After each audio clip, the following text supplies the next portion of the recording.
Hello. Welcome back to my channel. My name is Atemsis. Please feel free to call me Athi. And I guess welcome back to myself. I've been facing some technical difficulties lately. So the past, almost 2 months, I guess. That's why you haven't heard from me, and I'm so sorry. And last episode was a world tour, which I sadly recorded almost 2 months ago in January. And I wasn't able to upload it because my internet broke and it took my provider forever to repair it. Now I'm still left with a little bit of own problems, which are just, old age parts. Let's just face it, my computer is 8 years old. I do need to take the time, take the funds and get me a new rig sometime this year, hopefully sooner rather than later. But I am solving those problems for now. As of right now, not solved, but I think next or the episode after I will have them solved. And basically new M2 hard drive and away from Windows and off to Linux, and hopes that helps a little bit. Anyways, so what are we gonna do today? Not much actually. I have odds and ends to do, which I have been grinding away, as you can see.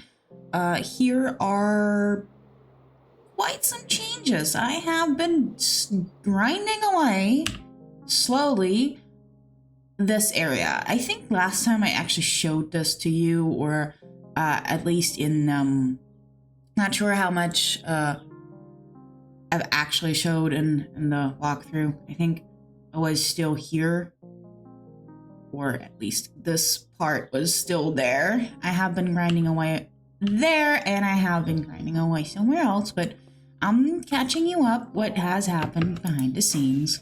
Don't worry. Let me just get to the next part where I'm going to be catching you up. All right, as you can see, we are over here at the village, the very first village I saw. We still have a horse somewhere in a hole over there. I think there. This is where I'm gonna put the 1900s inspired London-esque city. And this is going to be, oops, tearing everything apart here. This is going to be the entrance down to the sewer system, right? As you can see, I only dug it out and done a staircase.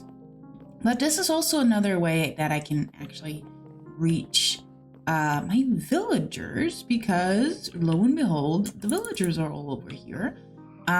Further down is where I want to put the, what are they called? Clerics, and I have not done that yet because, let's face it, I have an idea of what I want to do, and I'm probably going to record it, but then I'm actually going to decide, is that just going to be a tiny part of an episode, or is that going to be a full episode? Because, let's face it, I haven't been showing much of the villager stuff, because y'all have seen that a million times over and over and over again. So I'm just gonna walk you through what's going on, and it's just the most basic and simplest of decorations, if you can even call it decorated. This is new, but I have 7. Oh, I know I have tool switch turned on. Okay, never mind. Let me just turn the tool switch off. Give me that back here, sir.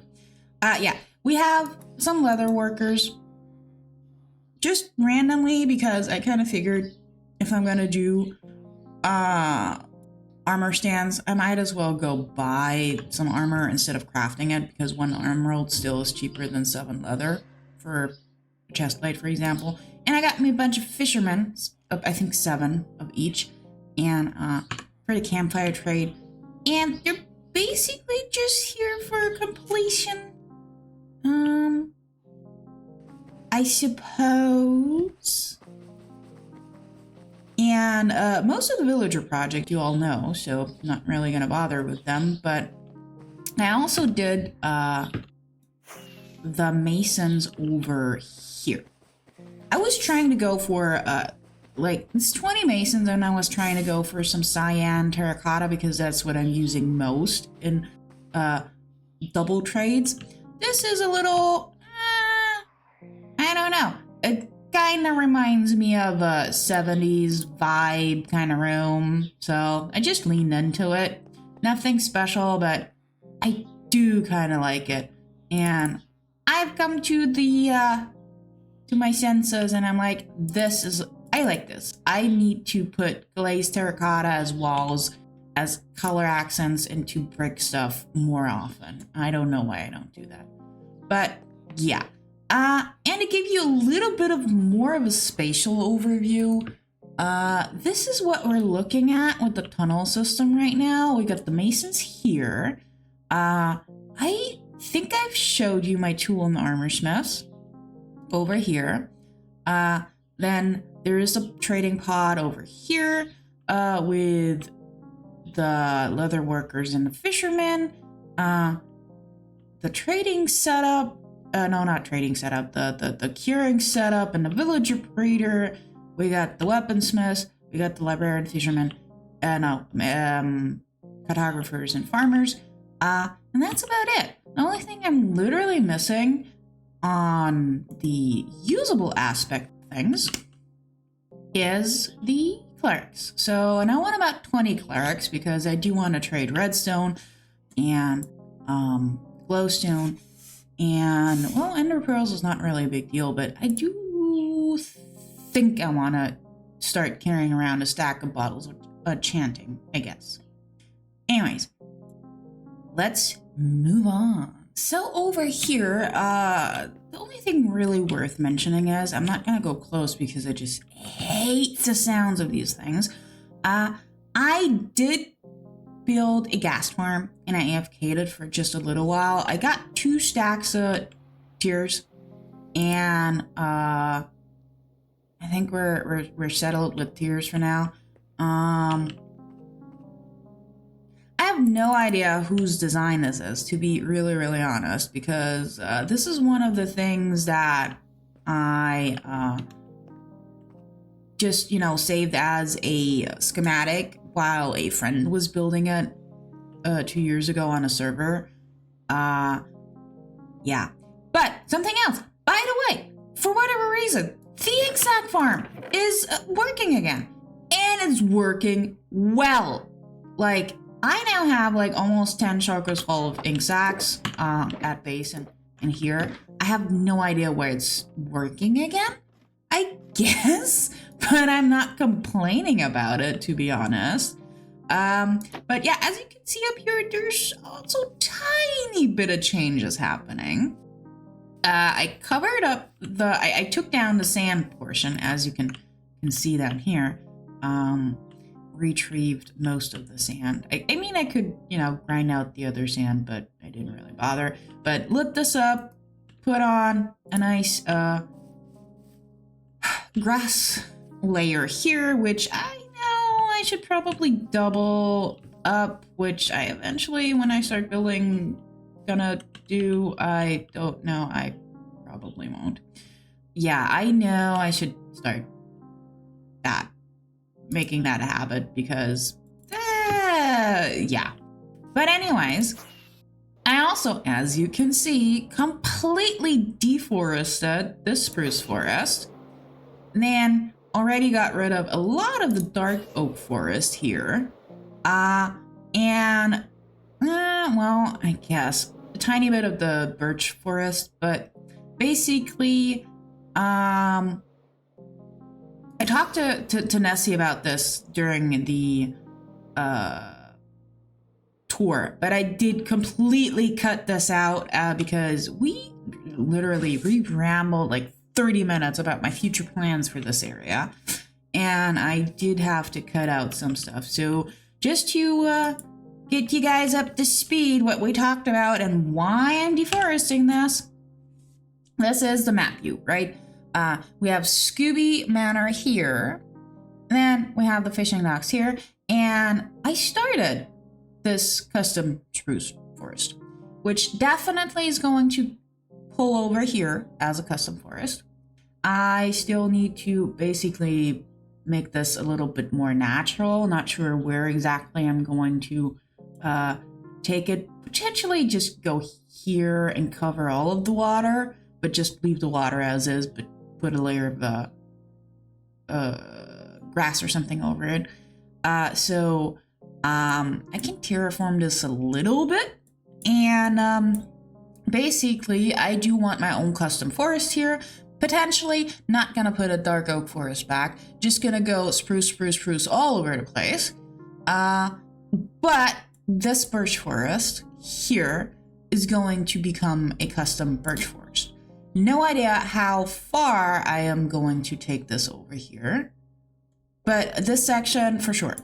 And then over here is going to start, I'm not sure if I'm going to put it here or here, potentially here actually, when I now look at it. I'm going to put my movie town, where I'm going to build, one-off videos. I don't know. Maybe I want to build a house with a scene where Ghostface is unaliving people. Or I want to build, I don't know, Friday the 13th. Well, no, Friday the 13th with Jason. I might actually build the entire camp here. That was like, this is a nice lake. Why not put a nice camp over here?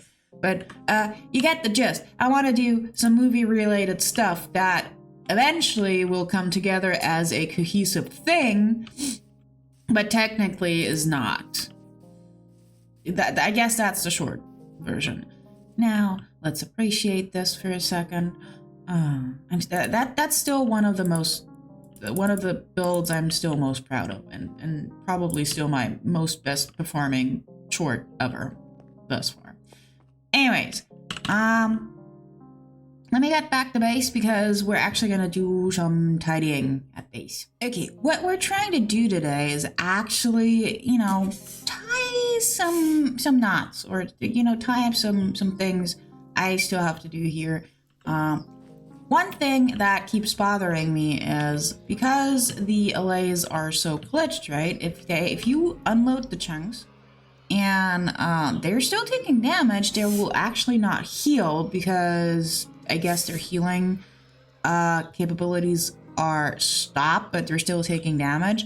Therefore, what I have been doing is I've been, breaking this and this block of glass, going in there and lighting and turning off this campfire, which I think we can automate with a dispenser with a bucket of water and a dispenser with flint and steel. Just, swap out these trapdoors, and then, as you can see here, I already have this lever line, right? Because this is what I did because I didn't know of this glitch or why the glitch was. And basically what this is just that when I want to rebreed the LAs, that I can, have more space for them and whatnot. Anyways, basically what I'm going to do, I'm going to take this part away, and I'm going to at least, I don't know. I'm going to try and tuck 2 lines in here. Potentially put a button up here instead of a lever down there. And I think the other line I wanted to put in is going to be coming here and going up. Or here and going up. I need to see how far apart I need to put them so they won't cross paths. That I basically can turn it off and turn it on, and then here dispense my potion. Let me fiddle with that redstone, and then I'll be back. Okay, guys, so I have been messing around with this a little bit, and I can't really make it to work. What I've thought of is this button with this redstone line going around here into this dispenser with the flint and steel. As for that, it makes sense and it works. But the other thing is, what I didn't know is that these lovely fellas do not collide with water. So whenever I have the dispenser there with the water bucket, some of them glitch out. That's why I had to kill off a few, and I had to go get some amethyst shards and actually rebreed them. However, I had an idea, and I actually did redstone. Like me, Athi, I did working redstone. Let me go to my creative world, and then I can show you what I did. And I think I'm not sure if I can explain it, but let's meet there. Okay, here we are in my creative world. Yeah, there are a ton of builds that are not for my single player world. They are practice stuff and that too. They're from past SMP or the current one I'm on. But I'll explain that to you. Maybe something else. Anyways, here is my first try. This is the basic concept I kind of figured, which had flaws, so I kind of started this, and I already made it pretty and mocked up basically the path. We're coming in here, right? I considered keeping the button here for having the dispenser with flint and steel, but since the water bucket thing doesn't work and I need to be using a shovel to turn up the campfire anyways, I decided to just go with a double piston door. And basically we can get in there then, and then instead of breaking the glass, that's basically the idea. Instead of breaking the glass, that we can just walk in there and light it, and then when we're done, we can just turn it off again. At least that is the idea. Sadly, here is going to be a hole. I cannot put a block there, otherwise what I have going on here does not work. Basically what we have is that when this is powered, right, so the door is closed, we have power here feeding into these 4 pistons, pushing the other, you know what, let me get rid of a few blocks here.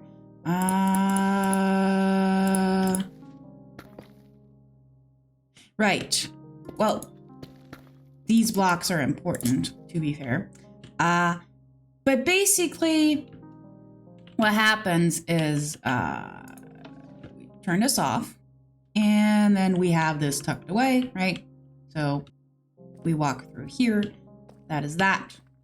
And technically there's a wall here, right? And the wall here because there's water. The LAs are sitting somewhere here, I think. But yeah, double piston extender. And then what I have here going on is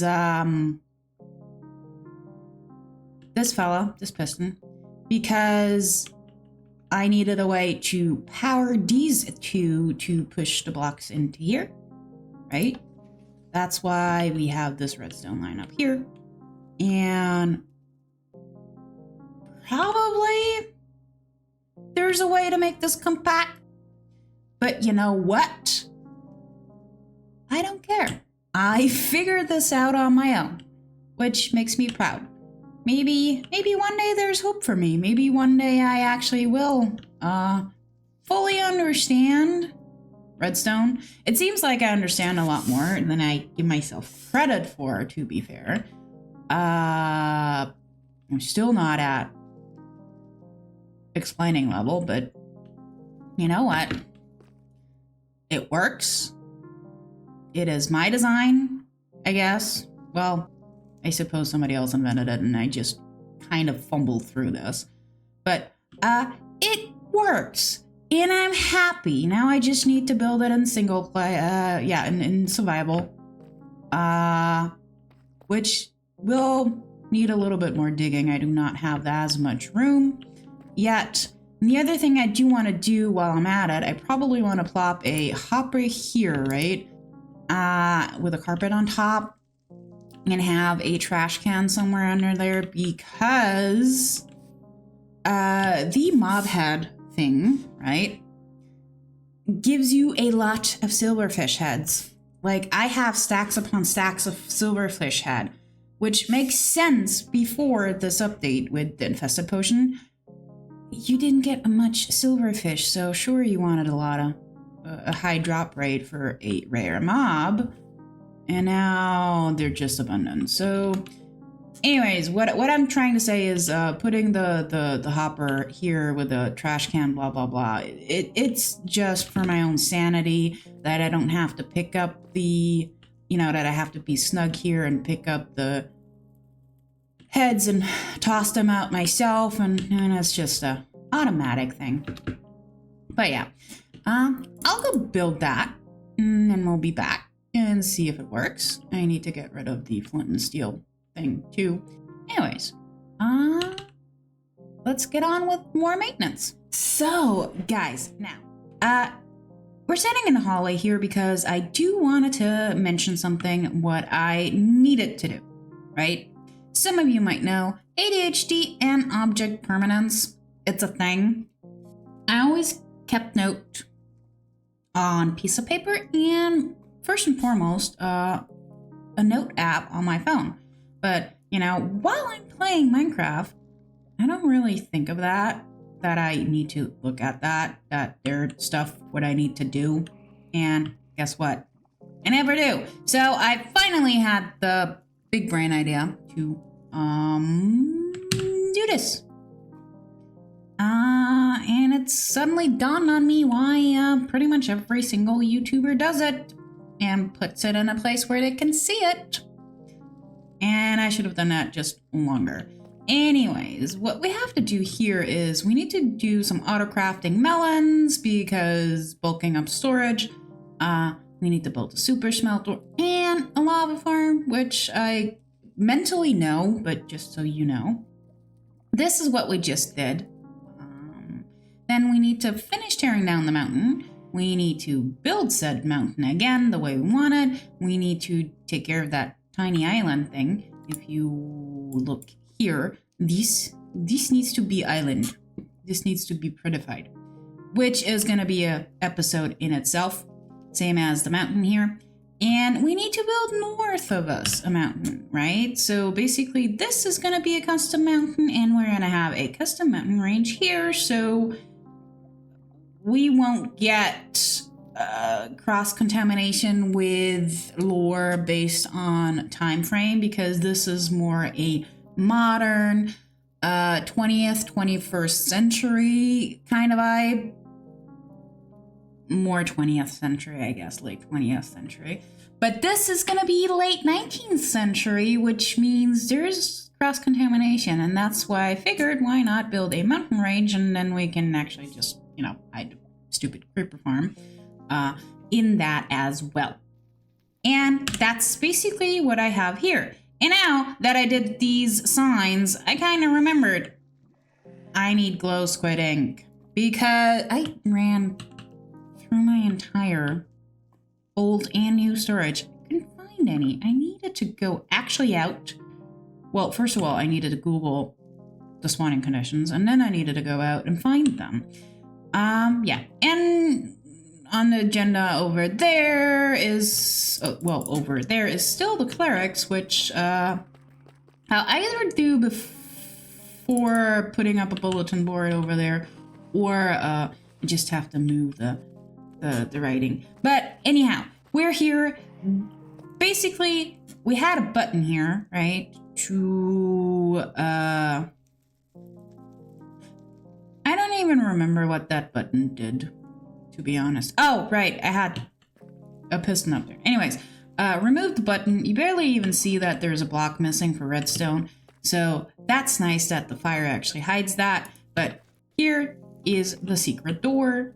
Moved the sword and the flint and steel over here, and then here's another door, and that's how we can get to the allays. And down here, I even put a carpet with hopper and a dropper, dropping stuff into lava, which is really helpful with those silverfish heads. And since we have to go back there to turn it off with our shovel anyways, doesn't really matter that it is here.